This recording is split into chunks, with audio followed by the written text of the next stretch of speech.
Onde a preocupação com não tem, por exemplo, tá de construção que o mestre guardo, de hotel que o mestre guardo construir ainda.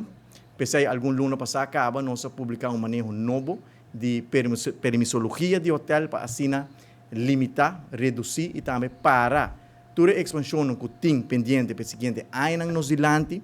Nós a introduzir também lei nova que está trabalhando no parlamento para assim nos regular o fenômeno de vacation rentals na Aruba. No momento aqui tem quase 4.000 casos quando que está guardado por ni riba diferentes plataformas que está guardado oferecer como vacation rental e acaba 30% de turistas stay over está quedando na vacation rentals aqui que me quer tá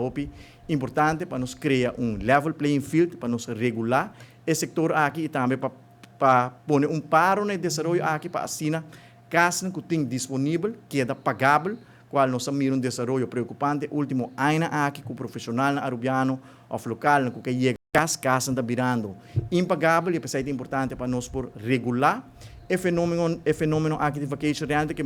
nós a tomar ação necessária como governo fazendo uso de instrumentos que estão na nossa disposição para assim por mitigar, reduzir e para a construção que tem no futuro, pero me tenho que ver assim que ativistas aqui me estão consciente de na ação, para futura ação aqui, portem consequência malo para Aruba, me não quer que nós que chega back na nível prometo pandemia, caminha nos tour, por assim ter consequência e efeito não, ora turista não está vindo Aruba, que não via mais nós está lamentar o tipo de ação a comida consideração ação violento, ação agressivo e atentado contra o nosso turismo. Maneira que o cidadão tem seu direito, outros cidadãos também têm direito de não guardar, por exemplo, agredir, de não guardar molestar, foral ora trata de lugar não público. E pensei nós temos, por exemplo, a polícia que está procurar para manter ordem público. Turismo, maneira ordem indicada, nosso único pilar econômico, pensei nós invertir roupa também para salvaguardar essa aqui. Tem diferentes projetos, maneira é de câmara, maneira é de extra vigilância, e tourism patrol que nós acaba de vincular. E para o que trata nós lá manang, nós temos strandpolitie, nós temos unidade de policial que está echt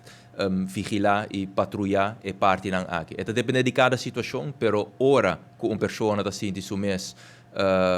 atacar, agredir, molestar, sempre para acudir na polícia, e a polícia lobbying para intermediar e atender com caso específico aí.